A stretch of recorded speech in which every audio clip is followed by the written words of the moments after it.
आए गए आदाब, नमस्कार, हेलो। उम्मीद करता हूँ आप सब खैरियत से होंगे। तो आज जो मैं कहानी लेकर आया हूँ उसका टाइटल है तुकाराम। तो कहानी शुरू करता हूँ। पापा कहाँ खो गए? अरे कहीं नहीं। अच्छा, माँ ने 2 बार कहा आपसे कि रोटी ठंडी हो रही है, ले लीजिए। ओह सॉरी, मैं भूल गया। अपनी बेटी की ये बात सुनकर तुकाराम ने रोटी ली और वो खाना खाने में मसरूफ़ हो गया। मगर उसकी बेटी उसे कंटिन्यूसली घूरे जा रही थी, जिसका एहसास उसे कुछ देर बाद हुआ। तब उसने अपनी बेटी से कहा कि ऐसे क्या घूर रही हो बेटा?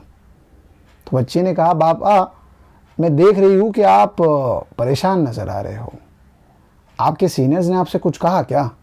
अरे नहीं बेटा। तो फिर किसी कलीग के साथ ऊंच नीच हुई होगी? अरे नहीं बेटा। अच्छा अच्छा अच्छा, मैं समझ गई। आपको मेरी शादी की चिंता खाए जा रही है। पिछले वाले लड़के को भी मैंने मना जो कर दिया। क्या तू भी बल रही है? कुछ नहीं हुआ है मुझे। ये कहकर तुकाराम अपना खाना ख़त्म करके वहाँ से उठकर चले गए। फिर रात को तकरीबन 11 बजे तुकाराम खिड़की के बाहर से सामने लगी दुकानें जो बाज़ार के वहाँ बंद हो गई थी इतने समय तक, उन्हें घूर रहे थे, बहुत ही मायूस भरी निगाहों से, एकदम गुमसुम होके।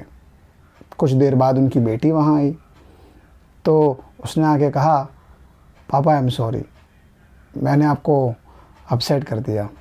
मैं भी क्या पागलों की तरह, ऑफिसर की तरह आपसे सवाल जवाब करने लगी। ये भूल गई कि आप पूरा दिन बंदोबस्त में खड़े रहने के बाद कितने थक गए होगे। अरे नहीं बेटा, तू अपसेट मत हो, मेरी मायूसी की वजह वो नहीं है। अच्छा तो फिर बताइए, आपको किस बात की इतनी परेशानी है? कब से आपका जी खाया जा रहा है, मुझे बताइए। तो तुकाराम ने अपनी बेटी से कहा कि बेटा तुझे वो बड़ा बाज़ार वाले शांतिलाल जी याद हैं? तो बच्चे ने कहा, हाँ पापा बिल्कुल याद है। उनके वहाँ से तो आप मेरे लिए हर दिन वो ऑरेंज की कैंडी लेकर आते थे और वो बहुत चाव से मैं खाती थी। बिल्कुल। आज मेरे फ़र्ज़ के चलते मुझे उन पर बहुत सख्ती करनी पड़ी। मतलब वो क्या है कि अभी लॉकडाउन के चलते हमें ड्यूटी में ये कहा गया है कि डेली एसेंशियल्स के अलावा कोई भी दूसरी दुकानें खुली ना रहें, और जहाँ मेरी ड्यूटी है वहीं पर उनकी दुकान है। बहुत समझाया, वो नहीं माने। रोते रोते हाथ जोड़कर कहने लगे कि पिछला बरस बहुत मुश्किल से बीता है, मगर इस बार अगर दुकान खुली नहीं हुई तो वो अपने परिवार का पेट नहीं पाल पाएंगे। फिर आपने क्या किया पापा?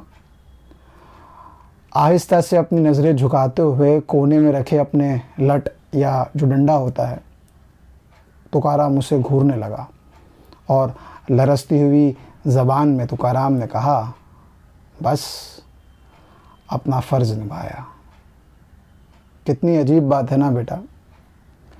ये दुकानदार जो देश को चलाने में सबसे अहम योगदान अदा करते हैं, सबसे ज़्यादा पीछे भी यही जाते हैं। तुकाराम की बातें सुनकर उसकी बेटी भी बहुत सोच विचार में गिर गई। तब उसकी बेटी ने तुकाराम से कहा, पापा आपकी बातें सुनकर ये समझ में नहीं आता कि आपने अपना फ़र्ज़ निभाया, इस बात पे मैं फ़ख्र करूं, या फिर अपने फ़र्ज़ के चलते जो आपने मजबूरी का सामना किया उस पर अफसोस करूं। फ़ौरन उसका ध्यान भटकाते हुए तुकाराम ने अपनी बेटी के गाल पर ऐसे शाबाशी देते हुए, प्यार जताते हुए कहा, अरे बेटा तू इन सब के बारे में मत सोच, तू जाके सो जा, मैं भी सोने जा रहा हूँ। क्या है, अब कल से आईपीएल के बंदोबस्त में खड़े होना है। तो ये थी छोटी सी कहानी तुकाराम की। तो आपको कैसी लगी प्लीज़ बताइएगा।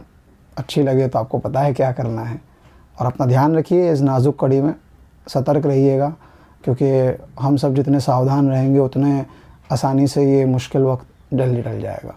तो ध्यान रखिएगा। इंशाअल्लाह आपको मैं जल्द मिलूँगा 15 दिन बाद, एग्जैक्टली 1 तारीख को नई कहानी लेकर। Bye bye.